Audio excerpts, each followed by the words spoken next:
Toen Galilei in de 17e eeuw ontdekte dat de aarde om de zon draaide in plaats van omgekeerd, was dat voor veel mensen een grote schok. Zij hadden tot dan toe de overtuiging gehad dat de mens in het centrum van de kosmos stond en zij hadden daarop ook hun gehele levensovertuiging gebouwd en nu bleek dat ineens niet het geval te zijn. De theorie van Foucault kan men verduidelijken door vast te stellen dat hij eigenlijk met betrekking tot de cultuur een soort van Galilei-standpunt inneemt. Immers met name sinds de tijd van Galilei heeft men eigenlijk, wat de cultuur betreft en de maatschappij, gedacht dat de mens daar wel in het centrum stond. Hij heeft ze tenslotte gemaakt. En Foucault ontkent dit. Niet het subject telt in de cultuur, zegt hij, maar de structuur, het algemene. Iets wat op zich al te begrijpen is, als men bedenkt dat de regels volgens welke men zich gedraagt voor verreweg het grootste deel al uitgevonden waren voordat men werd geboren. En dat de naam van de uitvinder ons volstrekt onbekend is. Nu kan men Foucault met Galilei vergelijken, maar in een ander opzicht kan men Chomsky ook met Galilei vergelijken, omdat hij in de taalwetenschap, de linguïstiek, zijn vak, een geweldige revolutionerende werking heeft gehad over de gehele wereld. Chomsky heeft in de linguïstiek een ware omwenteling veroorzaakt. En het interessante is nu dat de theorieën van Chomsky in precies de tegenovergestelde richting wijzen als de theorieën van Foucault. Chomsky zet het subject veel meer in het centrum. Bij de confrontatie dus van deze twee geheel verschillende denkers is het verder goed om te bedenken dat zij beide ook erg verschillend werk doen. Foucault is een cultuuronderzoeker, Chomsky is een taalonderzoeker. Of nog anders gezegd, Foucault interesseert zich erg voor de geschiedenis van de wetenschappelijke taal. Chomsky interesseert zich erg voor de taal die we gebruiken, de dagelijkse taal. Het is op zich interessant, en misschien ook niet toevallig, dat het debat tussen deze twee pas echt fel en spannend wordt in de tweede helft als het gaat over de politiek. Toch is het geloof ik goed dat er een stuk theorie aan vooraf gaat. Want in een discussie over filosofie en maatschappij gaat het er tenslotte niet om welk toevallig politiek standpunt bepaalde denkers innemen, maar is het natuurlijk van groot belang om te zien vanuit welke argumenten, of ze dat zullen doen. Het is misschien ook wel leuk dat deze discussie plaatsvond in de hal van het auditorium van de Technische Hogeschool in Eindhoven. Een discussie namelijk tussen twee filosofen, twee onderzoekers, wier werk zich kenmerkt door een grote precisie, een grote gedetailleerdheid en ook een grote helderheid. En verder vond ik het wel symbolisch dat het plaatsvond in een ruimte met veel glas. Binnen- en buitenwereld liepen door elkaar. Tijdens de uitzending zag je het verkeer buiten rijden. Symbolisch inderdaad omdat de relatie tussen binnen- en buitenwereld voorop staat in het eerste stuk van het 4e filosofendebat over menselijke natuur en ideale maatschappij.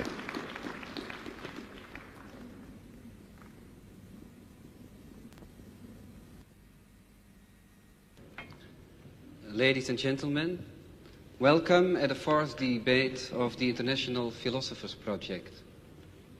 Tonight's debaters are Mr. Michel Foucault of the Collège de France and Mr. Noam Chomsky of the Massachusetts Institute of Technology. Both philosophers have points in common and points of difference. Perhaps the best way to compare both philosophers is to look at them as mountain diggers working at the opposite sides of the same mountains with different tools without knowing even if they are working in each other's direction. All learning concerning man, ranging from history to linguistics and psychology, are faced with the question whether in the last instance we are the product of all kinds of external factors, or if in spite of our differences we have something we could call a common human nature by which we can call each other human beings. So my first question is to Mr. Chomsky, because you, Mr. Chomsky, employ often the concept of human nature, and even in this connection you are using terms like innate ideas and innate structures.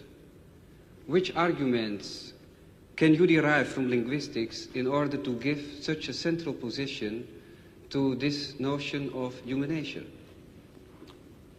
Well, let me begin in a slightly technical way. A person who's interested in studying language is faced with a very definite empirical problem. He's faced with an organism, a mature, let's say, adult speaker, who has somehow acquired an amazing range of abilities which enable him in particular to say what he means, to understand what people say to him, to do this in a fashion that I think it's proper to call highly creative. Now, the person who's acquired this intricate and highly articulated and organized collection of abilities, the collection of abilities that we call knowing a language, that person has been exposed to a certain experience. He has been presented in the course of his lifetime with a certain amount of data, of direct experience with the language. And we can investigate the data that's available to this person. And having done so, in principle, we're faced with a very clear and a reasonably clear and well-delineated scientific problem, namely the problem of accounting for the gap between the really quite small quantity of data, small and rather degenerate quantity of data that's presented to the person, to the child, and the very highly articulated, highly systematic, profoundly organized resulting knowledge that he somehow derives from this data. Furthermore, even more remarkable, we notice that in a wide range of languages, in fact all that have been studied seriously, there are remarkable limitations on the kinds of system that emerge from the very different kinds of experience to which people are exposed. Well, there's only one possible explanation for, what one can say in a rather schematic fashion, for this remarkable phenomenon, namely the assumption that the individual himself contributes a good deal, an overwhelming part, in fact, of the general schematic structure and perhaps even of the specific content of the knowledge that he ultimately derives from this very scattered and limited experience.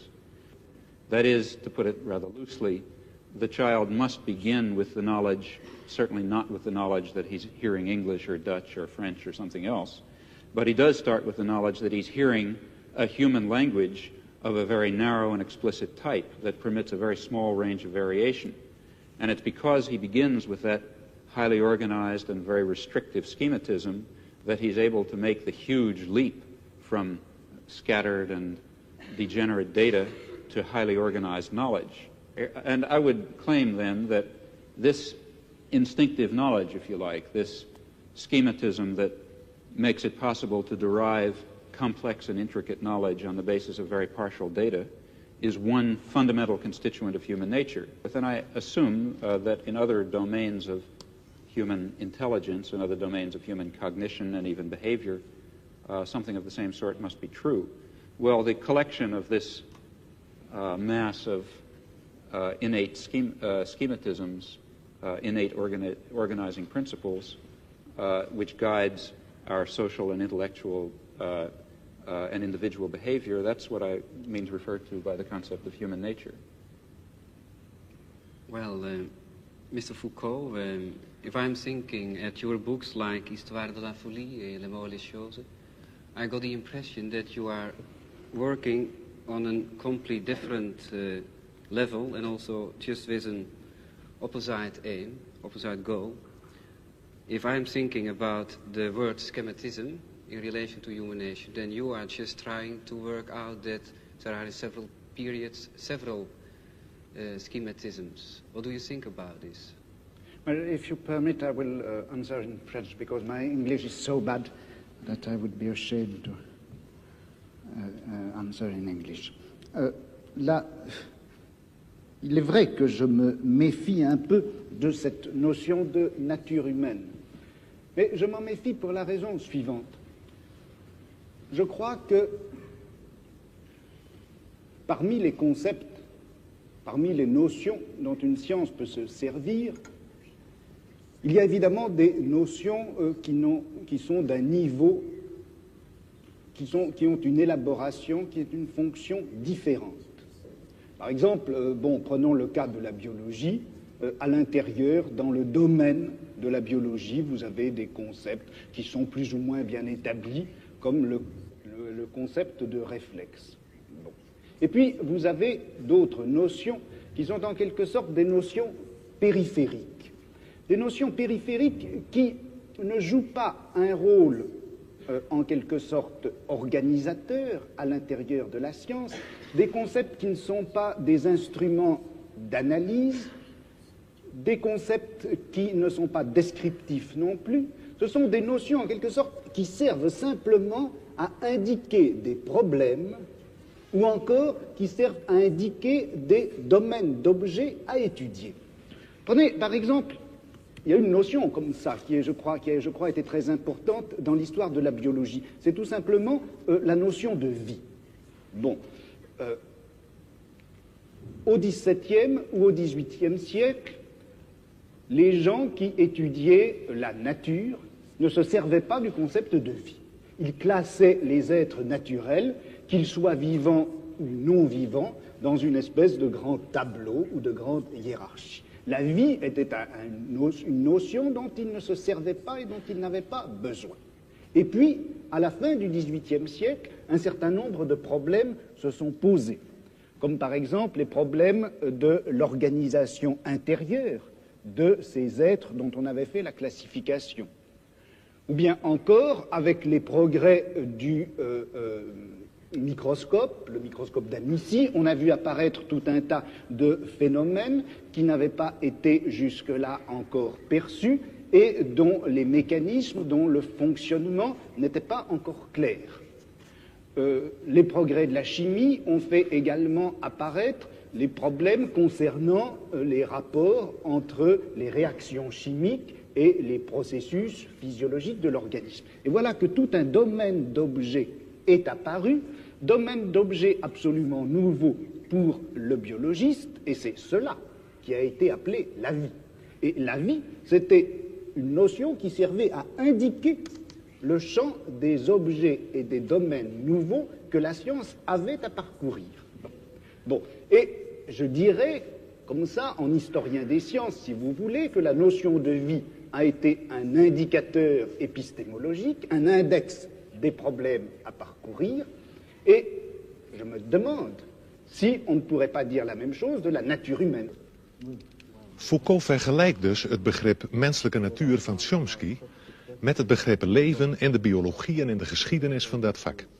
En hij doet dat omdat hij dat begrip menselijke natuur eerder ziet als een aanwijzing voor een onderzoeksprogramma dan als een aanwijzing voor het feit dat de mens uit zichzelf zo verschrikkelijk veel klaar zou kunnen spelen. Voor hem is dat begrip menselijke natuur eigenlijk een soort van wetenschappelijk boodschappenlijstje en niet meer dan dat. En Chomsky wil dit wel accepteren als maar duidelijk is dat vakken als biologie, fysiologie en neurologie voorlopig nog helemaal niet over de middelen beschikken om die menselijke natuur en dat taalvermogen adequaat te kunnen beschrijven. Vrij vroeg is het debat zo aangeland op een punt waar het gespreksleider elders de grootste moeite zal kosten om de partners met elkaar in contact te houden. Voor een deel ligt het natuurlijk aan de taal die ze spreken, maar voor een veel groter deel ligt dat aan het feit dat Chomsky en Foucault ieder in een verschillende denkwereld zitten, zodat hun begrippen heel gemakkelijk langs elkaar heen glijden. We krijgen eigenlijk het merkwaardige schouwspel te zien van twee breinen die gelijktijdig aan het denken zijn en om de beurt een begrip oppikken uit het betoog van de ander, om dit begrip dan vervolgens te belichten vanuit hun eigen denksysteem. Daarbij speelt dus voor Chomsky een grote rol dat begrip creativiteit, waarover nu een heel groot stuk van het debat zal gaan. Voor Chomsky is creativiteit eigenlijk een kenmerk van alle mensen. Iedereen werkt ermee. De verkeersdeelnemer, die ter plaatse in een onverwachte situatie moet gaan bedenken wat hij zal doen. De opvoeder, die niet terug wil vallen op autoritaire gedragspatronen en tegenover een lastige pupil zelf nieuw gedrag moet uitvinden.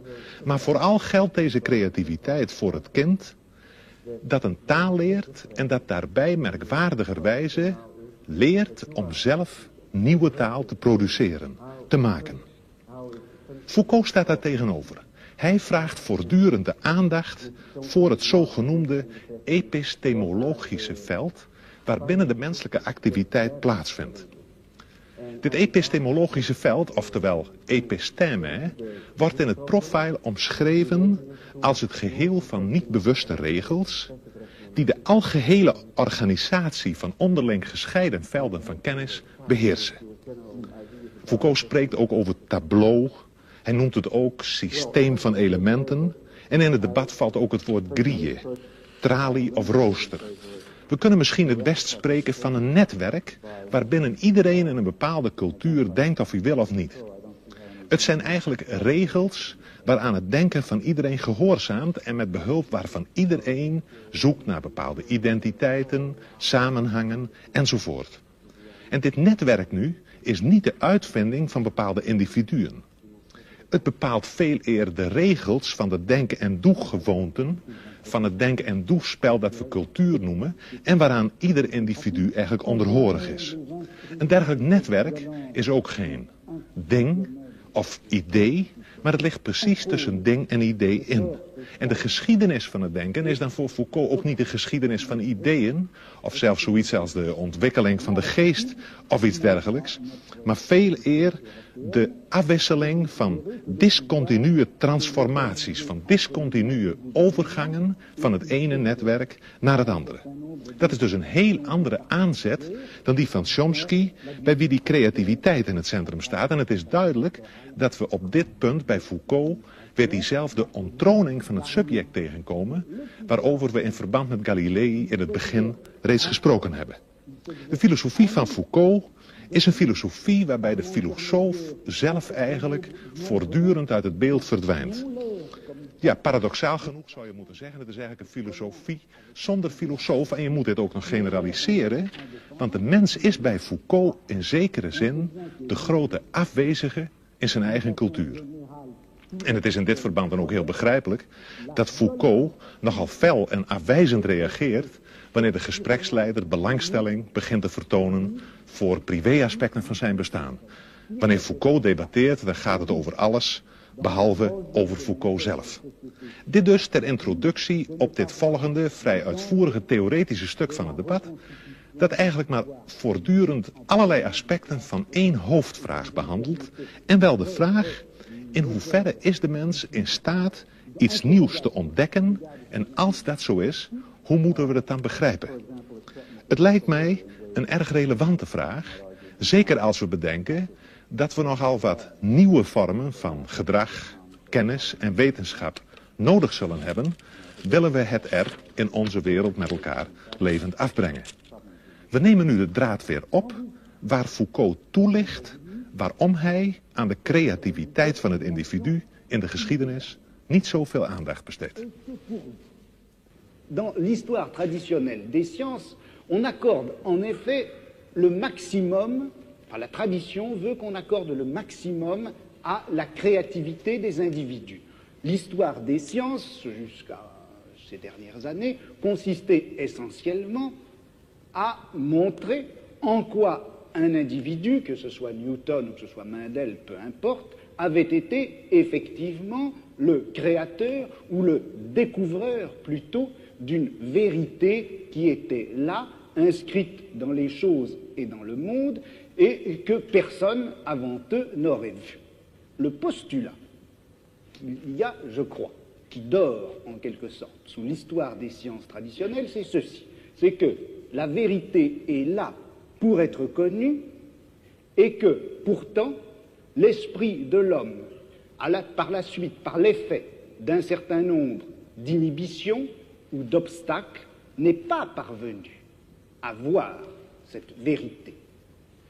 L'esprit de l'homme est fait pour voir la vérité et un obstacle contingent l'en empêche. Cet obstacle, ça peut être, eh bien, selon les historiens, les conditions économiques et sociales, ou ça peut être la forme des mentalités, ou ça peut être la crédulité les vieux thèmes et mythes religieux, par exemple, ou moraux, enfin tout ceci qui constitue comme les obstacles, les écailles sur les yeux de celui qui voudrait voir.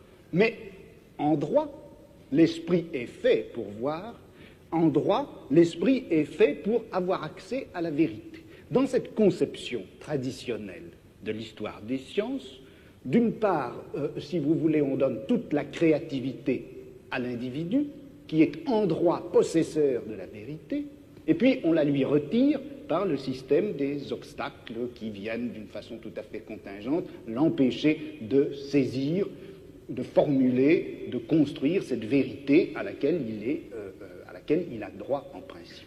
Bon. Alors, moi, le problème qui s'est posé à moi, c'était précisément un peu l'inverse. Parce que qu'est-ce qui se passe quand on assiste à une grande transformation scientifique? Dans une transformation scientifique, comme par exemple la naissance de la biologie au milieu du XVIIe siècle, ou la naissance de la philologie à la fin du XVIIIe, au début du XIXe. C'est vrai qu'un certain nombre d'obstacles, un certain nombre de préjugés, un certain nombre d'idées toutes faites tombent et viennent à disparaître.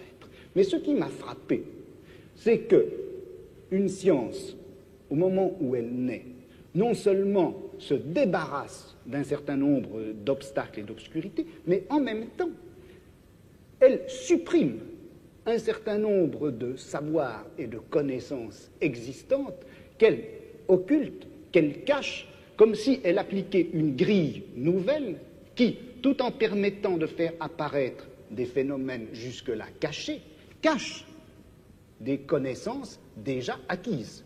Donc, une science, le progrès d'une science, l'acquisition d'une science, c'est pas simplement l'oubli des vieux préjugés, ce sont pas simplement les obstacles qui tombent, c'est une véritable nouvelle grille qui cache un certain nombre de choses et du coup fait apparaître. Donc, quand je critique la notion de créativité, je veux dire par là que, en fait, la vérité ne s'acquiert pas comme une sorte de création continue et cumulée, mais comme un jeu de grilles qui s'appliquent les unes sur les autres, cachées. I think in part we're slightly talking in cross purposes because of a different use of the term creativity. In fact, I should say that my use of the term creativity is a little bit idiosyncratic, and therefore the onus falls on me, not on you in this case. But when I speak of creativity, I'm not attributing to the concept the notion of value that is normal when we speak of creativity. That is, when you speak of scientific creativity, you're speaking properly of the achievements of a Newton. But in the context in which I've been speaking about creativity, it's a normal human event. I'm speaking of the kind of creativity that any child demonstrates when he is able to come to grips with a new situation, describe it properly, react to it properly, tell us something about it, think about it in a new fashion for him, and so on. These are, I think it's appropriate to call those creative acts, but of course without thinking of those acts as being the acts of a Newton. It's the lower levels of creativity that I've been speaking of. Now, as far as what you say about the history of science is concerned, I think that's correct and illuminating, and particularly relevant, in fact, to the kinds of enterprise that I see lying before us in psychology and linguistics and the philosophy of mind. That is, I think there are certain topics that have been, what was your word, depressed or put aside during the scientific advances of the, say, past 2 centuries, century and a half. But now I think we can overcome those, or it's possible to put aside those limitations and forgettings and to bring into our consideration precisely the topics that animated a good deal of the thinking and speculation of the 17th and 18th century, and to incorporate it within a much broader and I think deeper science of man that will give fuller role, though certainly not will not hope to give complete understanding to such notions as innovation and creativity and freedom and production of new new elements of thought and behavior within some system of rule and schematism. Those are concepts that I think we can come to grips with. Je crois qu'entre ce qu'a dit M. Chomsky à l'instant et puis ce que j'essaie de montrer, il y a en réalité beaucoup de ressemblances. C'est-à-dire qu'il n'y a en fait de création possible, d'innovation possible. On ne peut, dans l'ordre du langage ou dans l'ordre du savoir, produire quelque chose de nouveau qu'en mettant en jeu un certain nombre de règles qui vont définir l'acceptabilité ou la grammaticalité des énoncés, ou qui va définir, dans le cas du savoir, la scientificité des énoncés. Alors, disons en gros que les linguistes, avant M. Chomsky, ont surtout insisté sur les règles de construction des énoncés et moins sur l'innovation que représente tout énoncé nouveau ou l'audition d'un énoncé nouveau. Et puis, dans l'histoire des sciences ou dans l'histoire de la pensée, on avait beaucoup plus l'habitude d'insister sur la création individuelle et on avait tenu à l'écart, on avait laissé dans l'ombre ces espèces de règles communes, générales, qui sont en œuvre obscurément à travers toute découverte scientifique, toute invention scientifique, ou même d'ailleurs toute innovation philosophique. Des règles non seulement linguistiques, mais épistémologiques, et qui caractérisent le savoir contemporain. Well, I think perhaps I can try to react to those comments within my own framework in a way which maybe will shed some light on this. How is it that we're able to construct any kind of scientific theory at all?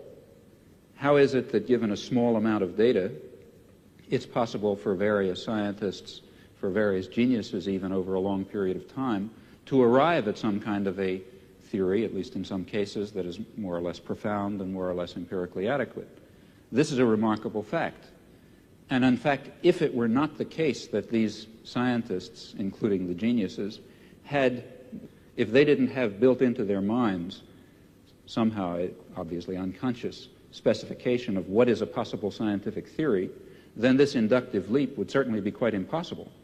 Just as if each child did not have built into his mind the concept of human language in a very natural way, in a very narrowing way, then the inductive leap from data to knowledge of a language would be impossible. So even though the process of, let's say, deriving knowledge of physics from data is far more complex, far more difficult for us, for organisms such as us, far more drawn out in time, requires intervention of genius and so on and so forth, nevertheless, in a certain sense, the achievement of discovering physical science, or biology or whatever you like, is based on something rather similar to the achievement of the normal child in discovering the structure of his language. That is, it must be achieved on the basis of an initial limitation, an initial restriction on the class of possible theories. And the fact that science converges and progresses, that itself shows us that such initial limitations and structures exist. That is, I don't think that scientific progress is simply a matter of a cumulative addition of new knowledge and absorption of new theories and so on. Rather, I think it has this sort of jagged pattern that you describe, forgetting certain problems and leaping to new theories and so on and so forth. Et transformant les mêmes connaissances. Right. But I think that the explanation for that, so I think one can perhaps hazard an explanation for that fact. And oversimplifying grossly, I really don't mean what I'm now going to say literally. It's as if, as human beings, a particular biologically given organism, we have in our heads, to start with, a certain set of possible intellectual structures, possible sciences. Okay? Now, in the lucky event that some aspect of reality happens to have the character of one of these structures in our mind, then we have a science. And it's because of this limitation, initial limitation in our minds to a certain kind of possible science, it's precisely that provides the tremendous richness and creativity of scientific knowledge. That is, if it were not, it's important to stress that. This has to do with your point about limitation and freedom. If it were not for these limitations, we would not have the creative act of going from a little bit of knowledge, a little bit of experience, to a rich and highly articulated and complicated array of knowledge. It's precisely because of that that the progress of science, I think, has the erratic and jagged and transformational character that you describe. And that doesn't mean that everything is ultimately going to fall within the domain of science. Quite the contrary. Personally, I believe that many of the things we would like to understand, and maybe the things we would most like to understand, such as the nature of man or the nature of a decent society or lots of other things, might really be outside the scope of possible human sciences. Well, I think we have now two questions out of this statement. One question is, if you can agree, Mr. Foucault, do you agree with the statement about a combination of limitation, fundamental limitation? Not a combination. C'est pas une affaire de combinaison. Il n'y a de créativité possible qu'à partir d'un système de règles. Ce n'est pas un mélange de régularité et de liberté. Une liberté ne s'exerce réellement que sur fond et à partir d'un réseau de régularité. Le problème, alors là, que je me pose, et où je ne suis pas peut-être tout à fait d'accord avec M. Chomsky, c'est lorsqu'il place ces régularités à l'intérieur, en quelque sorte, de l'esprit ou de la nature humaine. Je me demande si le système de régularité, de contraintes qui rendent possible une science, on ne peut pas les trouver ailleurs, en dehors même de l'esprit humain, dans des formes sociales, dans des rapports de production, dans des luttes de classe, etc. Mais quand même, qu'est-ce que la raison pour vous de parler de temps en temps de la mort de l'homme ou du fin de la période 19e, 20e siècle, n'est-ce pas? Mais ça n'a pas de rapport avec ce que nous disons, là. Ah, je ne sais pas, parce que je pense à... quand je traite d'appliquer, qu'est-ce que vous avez dit, à votre notion anthropologique. Vous avez refusé déjà de parler sur votre propre créativité et liberté, n'est-ce pas? Alors, qu'est-ce qu'elle a raison? Quelles sont les raisons psychologiques, je me demande? Mais quelles sont peut-être... vous le demandez, mais moi je mais quelles sont les raisons, laissons-nous dire, plus objectives peut-être pour vous, votre conception de savoir, de la connaissance, de la science, pour refuser de répondre à des questions personnelles, n'est-ce pas?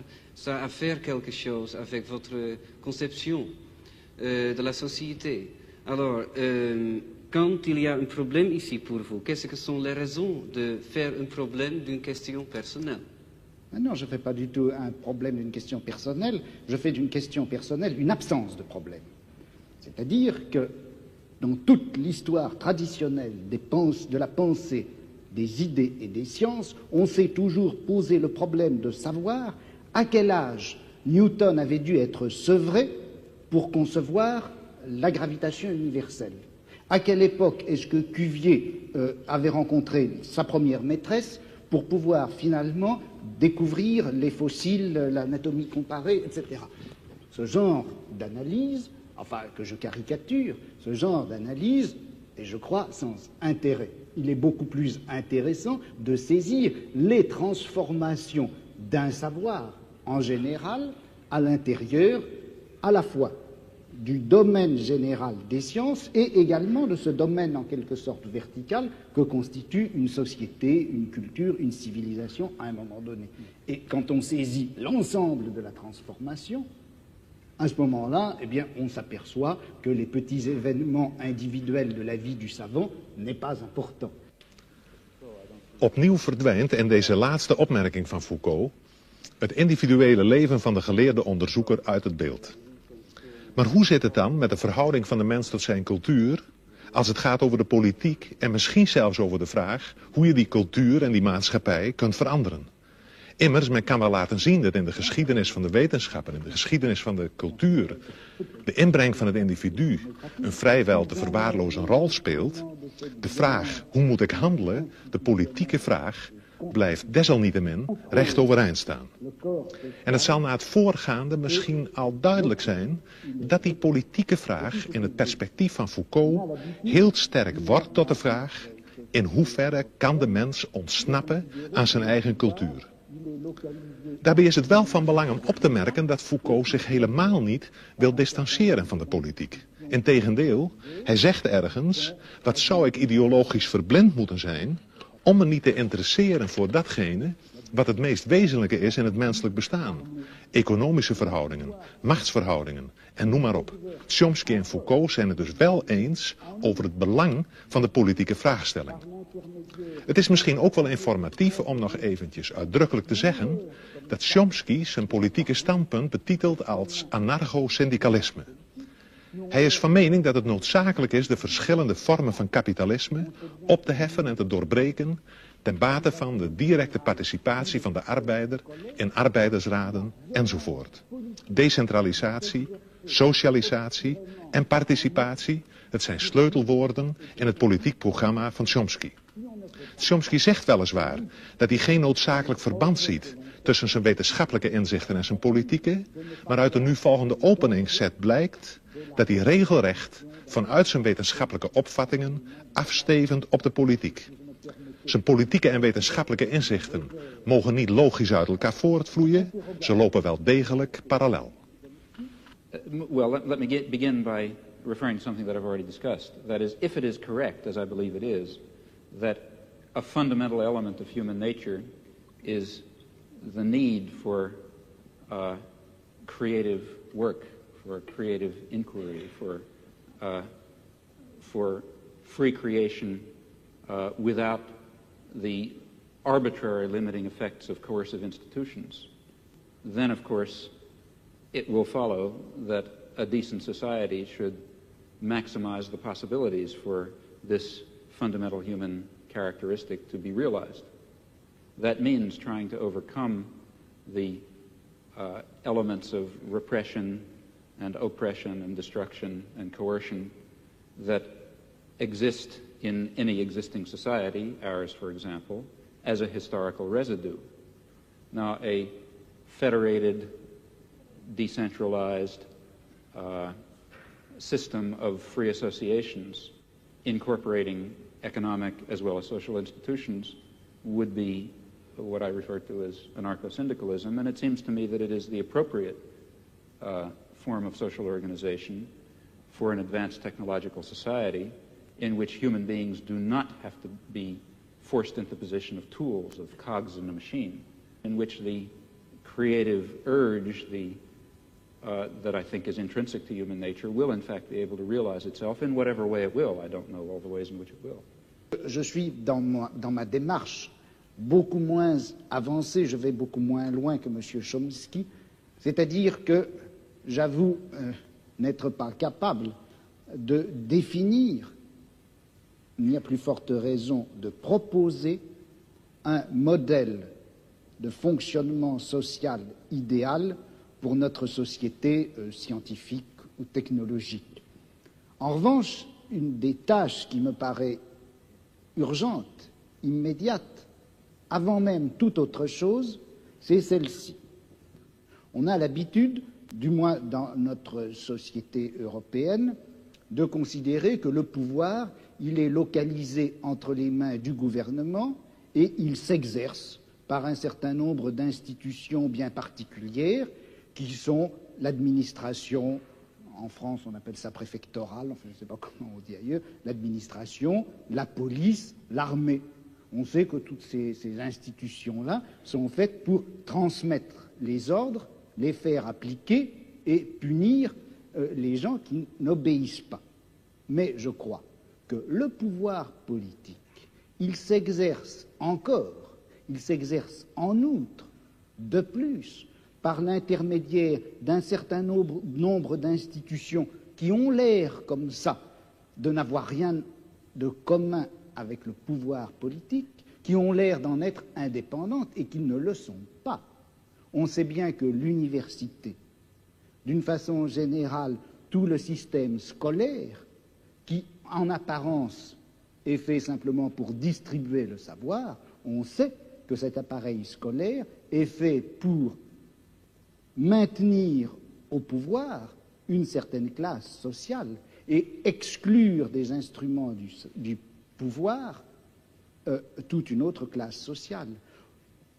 quelque chose comme la psychiatrie, qui en apparence aussi n'est destinée qu'au bien de l'humanité et à la connaissance des psychiatres, la psychiatrie est encore une certaine manière de faire peser un pouvoir politique sur un groupe social. La justice également. Bon, et il me semble que la tâche politique actuelle dans une société comme la nôtre, c'est de critiquer le jeu des institutions apparemment les plus neutres et les plus indépendantes, de les critiquer, de l'attaquer de telle manière que la violence politique qui s'exerçait obscurément en eux surgisse et pour qu'on puisse lutter contre elle.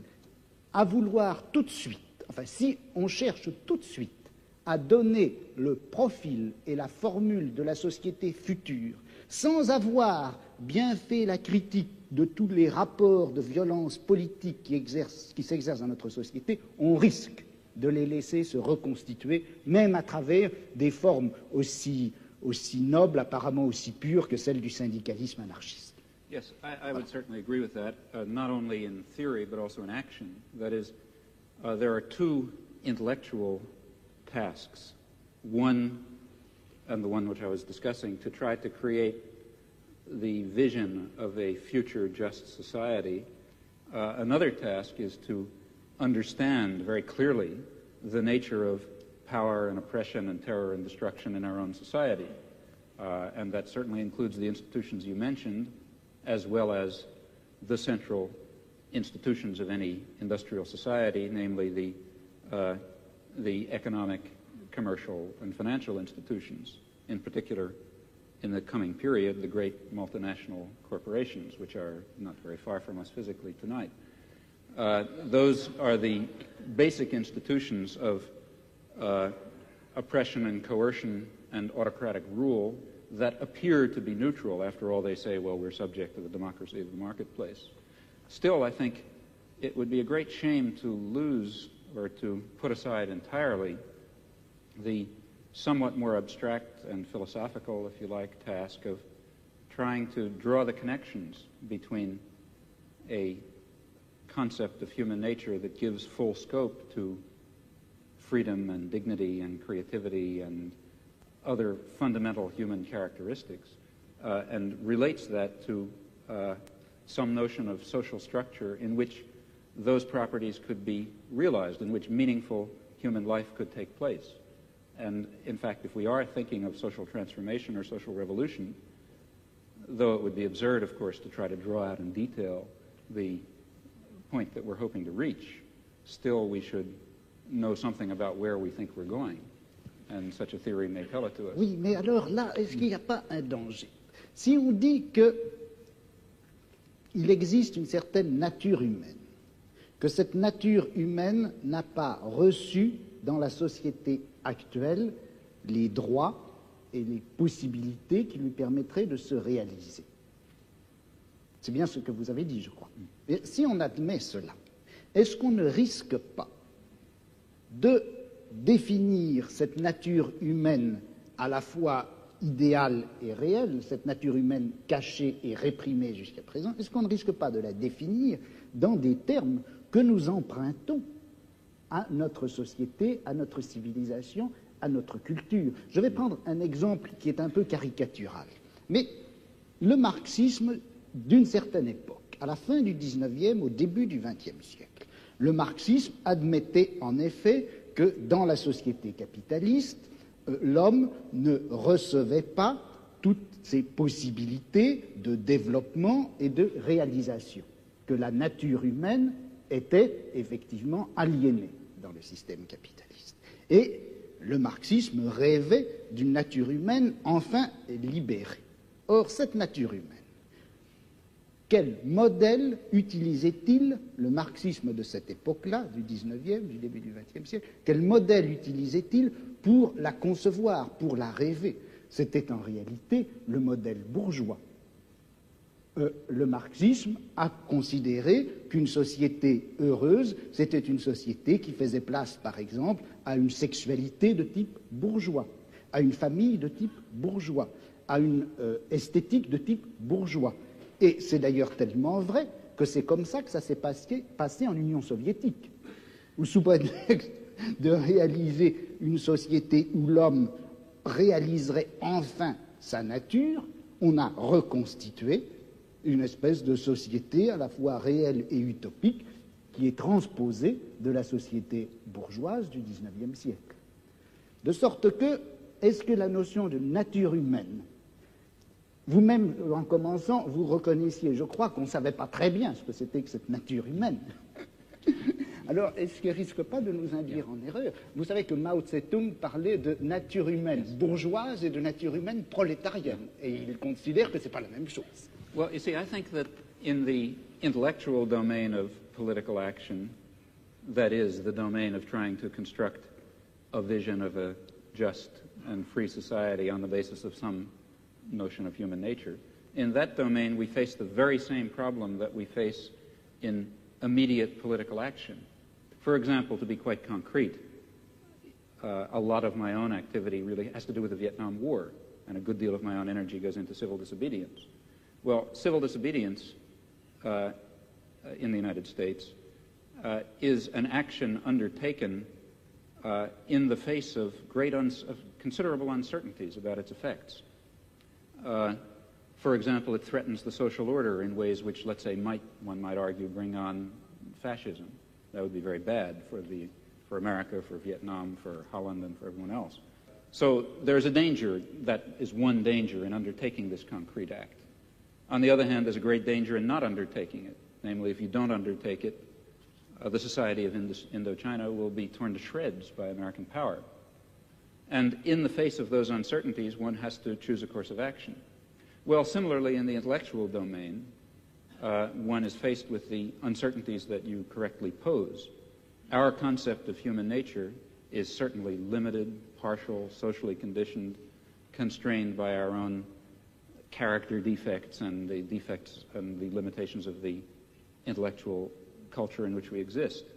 Yet at the same time, it's of critical importance that we have some direction, that we know what impossible goals we're trying to achieve if we hope to achieve some of the possible goals. And that means that we have to be bold enough to speculate and create social theories on the basis of partial knowledge while remaining very open to the strong possibility, in fact overwhelming probability, that at least in some respects we're very far off the mark. Well, perhaps it is interesting to go on a little bit further on this problem of strategy. So, for example, in the case of Holland, we had something like a population census. You were obliged to fill in your papers and so on, you know. So this you would call, if you are not filling in your papers, civil disobedience. Right. Now, I would be a little careful about that because going back to some very important point that Mr. Foucault made, one does not necessarily allow the state to define what is legal. Now, the state has the power to enforce a certain concept of what is legal, but power doesn't imply justice or correctness even. So the state may define something as civil disobedience and may be wrong in doing so. For example, in the United States, the state defines it as civil disobedience to, let's say, derail an ammunition train that's going to Vietnam. And the state is wrong in defining that as civil disobedience because it's legal and proper and should be done. It's proper to carry out actions that will prevent the criminal acts of the state, just as it's proper to violate a traffic ordinance in order to prevent a murder. If I was standing at a street corner and the traffic light were red, let's say I was standing in my car and I drove across the traffic light to prevent somebody from, let's say, machine gunning a group of people, of course that's not violation of law. It's an appropriate and proper action. No sane judge would convict you for such an action. Similarly, a good deal of what the state authorities define as civil disobedience is not really civil disobedience. In fact, it's legal, in fact, obligatory behavior in violation of the commands of the state, which may or may not be legal commands. So one has to be rather careful about calling things illegal, I think. Oui, mais alors là, je voudrais vous poser une question. Quand aux États-Unis, lorsque vous faites une action franchement illégale, which I regard as illegal, not just the state. No, when the state's an But the action state that regards the as illegal. state considers as illegal. Yeah. Est-ce que vous faites cette action parce que vous la trouvez I understand. juste Yeah. en vertu d'une justice idéale, ou bien est-ce que vous la faites parce que Yeah. la guerre de classe Yes. la rend utile et nécessaire? Well, Est-ce que vous vous référez à une justice idéale? Voilà again, le problème. very often when I do something which the state regards as illegal, I regard it as legal. Yes, that's Because it. I regard the state as criminal. Alors- But in some instances, that's not true. That is, let me be quite concrete about it, and move from the area of class war to imperialist war, where the situation is somewhat clearer and easier. Take international law, a very weak instrument as we know, but nevertheless it incorporates some rather interesting principles. Well, international law, in many respects, is the instrument of the powerful. That is, international law permits much too wide a range of international forceful intervention in support of existing power structures that define themselves as states and against the interests of masses of people who happen to be organized in opposition to states. But, in fact, international law is not solely of that kind. And, in fact, there are interesting elements of international law, let's say embedded in the United Nations Charter, which permit, in fact, I believe, require the citizen to act against his own state in ways that the state will falsely regard as criminal. But nevertheless, he's acting legally, because international law also happens to prohibit the threat or use of force in international affairs, except under some very narrow circumstances, of which, for example, the war in Vietnam is not one, which means that in the particular case of, let's say, the Vietnam War, the one that interests me most, the American state is acting in a criminal capacity, and people have the right to stop criminals from murdering people. Just because the criminal happens to call your action illegal when you try to stop him, that doesn't mean it is illegal. I mean, a perfectly clear case of that is the present case of the Pentagon Papers in the United States, which I suppose you know about. Reduced to its essentials and forgetting legalisms, what is happening is that the state is trying to prosecute people for exposing its crimes. That's what it amounts to. C'est donc au nom d'une justice plus pure que vous critiquez le fonctionnement de la justice. Parce que c'est pour moi, si vous voulez, important de savoir ça, parce que nous avons actuellement en France un débat sur le problème de la justice et à propos de l'institution d'un tribunal populaire à propos de la justice. Vous connaissez le problème des... Et un certain nombre de gens, comme Sartre par exemple, pensent que pour faire actuellement la critique du système pénal en France, ou pour faire la critique des pratiques policières, de la manière dont la police se conduit, il faut faire une sorte de tribunal qui, au nom d'une justice idéale, d'une justice supérieure, d'une justice humaine en général, condamnera la pratique des juges français ou des policiers français. Et puis, il y a un autre groupe de gens, et je me sens...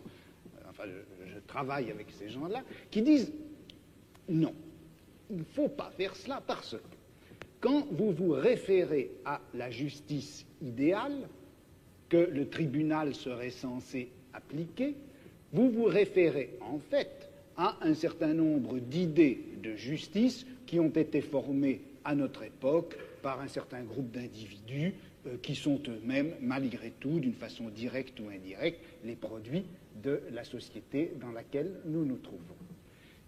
Il faut attaquer les pratiques de la justice, il faut attaquer la police, il faut attaquer les pratiques policières, mais en termes de guerre et non pas en termes de justice. But you see, surely you believe that your role in the war is a just role, that you're fighting a just war, to bring in a concept from another domain. And that, I think, is important. If you thought that you were fighting an unjust war, you couldn't follow that line of reasoning. And I would like to slightly reformulate what you said. It doesn't seem to me that the difference is between legality and ideal justice. It's rather between legality and better justice. Now, this better system may have its defects, certainly will. But comparing the better system with the existing system and not being confused into thinking that our better system is the ideal system, we can then argue, I think, as follows, that the concept of legality and the concept of justice are not identical. They're not entirely distinct either. Insofar as legality incorporates justice in this notion, in this sense of better justice, referring to a better society, then we should follow and obey the law and force the state to obey the law and force the great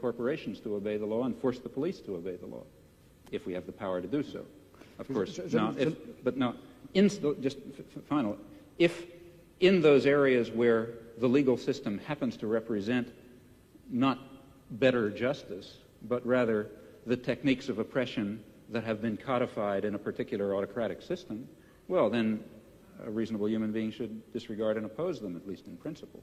He may not, for some reason, do it in fact. Alors, je voulais simplement répondre à votre toute première phrase quand vous avez dit « Mais la guerre que vous faites contre la police, si vous ne considériez pas qu'elle est juste, vous ne la feriez pas. » Alors, je vous répondrai un peu en termes de Spinoza. Je vous dirai « Le prolétariat ne fait pas la guerre à la classe dirigeante parce qu'il considère que cette guerre est juste.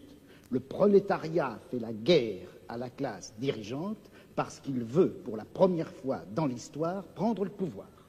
Et c'est parce qu'il veut prendre le pouvoir qu'il considère que sa guerre est juste. Yeah, I don't agree On with fait la that. guerre pour gagner et pas parce qu'elle est juste.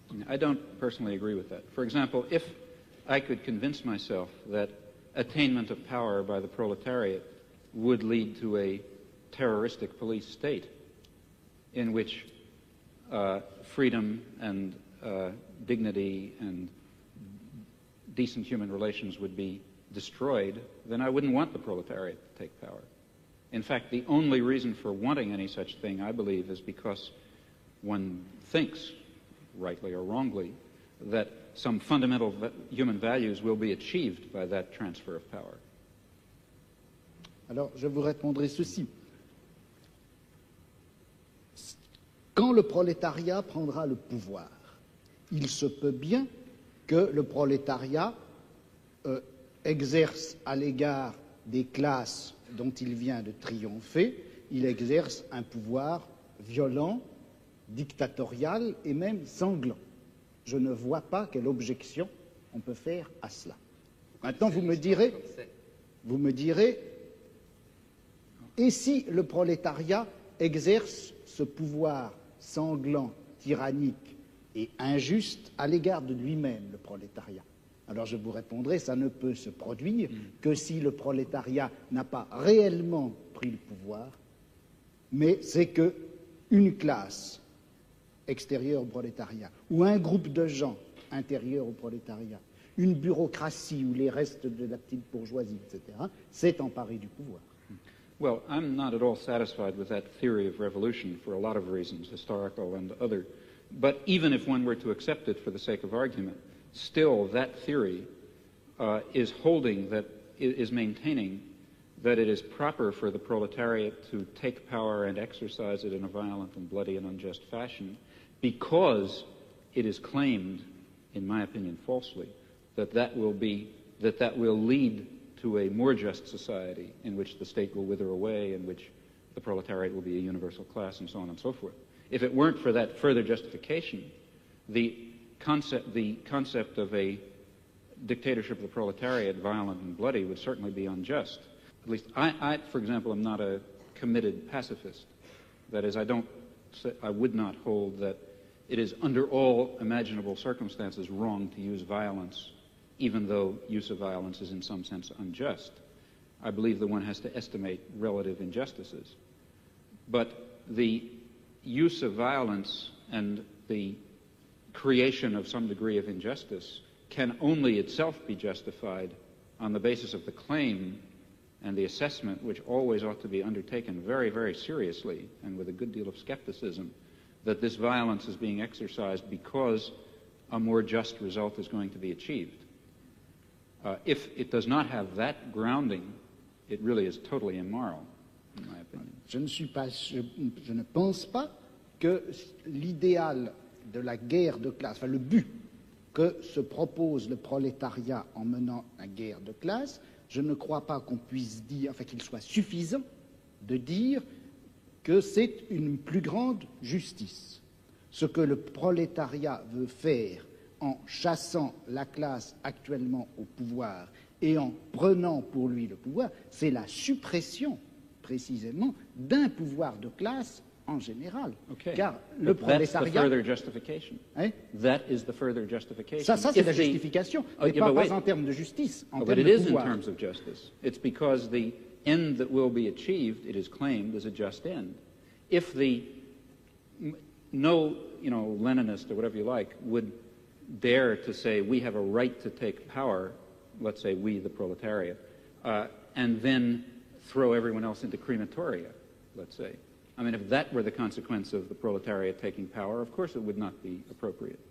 The idea is, and as for reasons I mentioned, I'm skeptical about it, that a period of violent dictatorship, of perhaps violent and bloody dictatorship, is justified because that will mean the submergence and termination of class oppression, a proper end to achieve in human life. Mais il me semble que de toute façon, la notion même de justice fonctionne à l'intérieur de la société de classe comme revendication du côté de la classe opprimée et comme justification du côté de la classe oppressée. I don't agree with that. Et dans une société sans classe, je ne suis pas sûr qu'on ait encore à utiliser cette notion de justice. Yeah. Well, here I really disagree. I think that there is a sort of an absolute basis. If you press me too hard, I'll be in trouble because I can't sketch it out. But some sort of an absolute basis ultimately residing in fundamental human qualities in terms of which a real notion of justice is grounded. And I think that our existing systems of justice I think it's too hasty to characterize our existing systems of justice as merely systems of class oppression. I don't think that they are that. I think that they embody systems of class oppression, and they embody elements of other kinds of oppression. But they also embody a kind of a groping towards the true humanly valuable concept of justice and decency and love and kindness and sympathy and so on, which I think are real. Bon, est-ce que j'ai du temps pour répondre? Oui, Combien? Parce que 2 minutes. Ben, moi, je dirais que c'est injuste. Absolutely. Non, mais bon, je ne veux pas répondre en si peu de temps. Je dirais simplement ceci. Je ne peux pas m'empêcher, contrairement à ce que vous pensez, je ne peux pas m'empêcher de croire que cette notion de nature humaine, cette notion de bonté, de justice, d'essence humaine, de réalisation de l'essence humaine, tout ça, ce sont des notions et des concepts qui ont été formés à l'intérieur de notre civilisation, dans notre type de savoir, dans notre forme de philosophie, et que par conséquent, ça fait partie même de notre système de classe, et qu'on ne peut pas, aussi regrettable que ce soit, on ne peut pas faire valoir ces notions pour décrire ou justifier un combat qui doit en principe bouleverser les fondements mêmes de notre société. Il y a là une extrapolation dont je n'arrive pas à trouver la justification historique. Well, I think we can start immediately the discussion. And Mr. Chomsky, I would ask you one question. In your discussion, you had the vocabulary proletariat. We as proletarian. It's the irony of history that at the moment young intellectuals coming from middle class and upper class call themselves proletarians and say we must join the proletarians. But I don't see any class conscious proletarians. That's a great dilemma. It is not true in our given society that all people are doing useful, productive work or self-satisfying work. Obviously, it's very far from true. Those people. Lots of people who are excluded from the possibility of productive labor. And I think the revolution, if you want, should be in the name of all human beings, but it will have to be conducted by certain categories of human beings, and those will be, I think, the human beings who really are involved in the productive work of society. Now, what that is will differ depending on the society. In our society, it, I think, includes intellectual workers. So I think that the student revolutionaries, if you like, have a point, a partial point. That is, it's a very important thing in a modern advanced industrial society. It's very important how the trained intelligentsia identify themselves, if they're going to be technocrats, let's say, or servants of either the state or private power, or alternatively, whether they're going to identify themselves as part of the workforce who happen to be doing intellectual labor. If the latter, then they can and should play a decent role in a progressive social revolution. If the former, then they're part of the class of the oppressors. I have an additional, one small additional question or more remark to you. That is that you, with your very courageous attitude towards the war in Vietnam, how can you survive in an institution like MIT, which is known here as one of the great war contractors and intellectual makers of this war? There are two aspects to that. One is the question how MIT tolerates me, and the other question is how I tolerate MIT. Well, as to how MIT tolerates me, here again I think one shouldn't be overly schematic.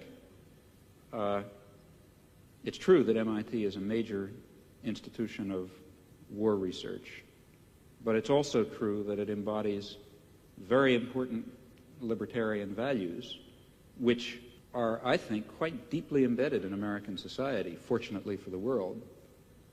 They're not deeply embedded enough to save the Vietnamese, but they're deeply enough embedded to prevent far worse disasters. And here I think one has to be a bit qualified.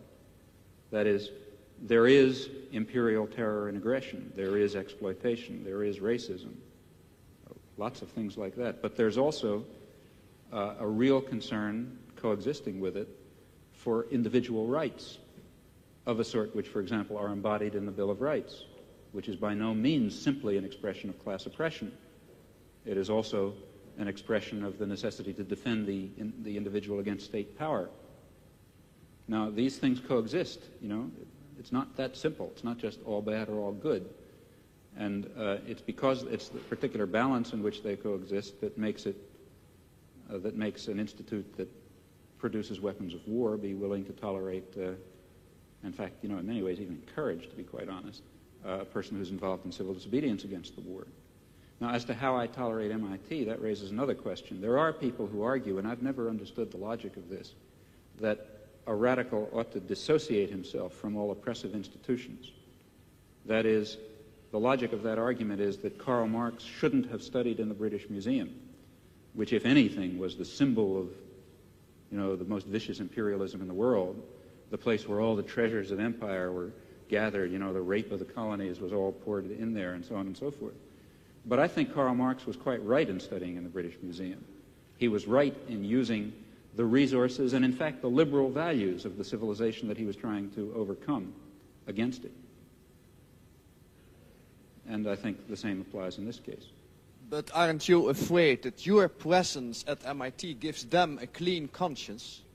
I don't see how, really. I mean, I think my presence at MIT serves marginally to, I hope a lot, I don't know how much, to increase student activism against a lot of the things that MIT stands for example.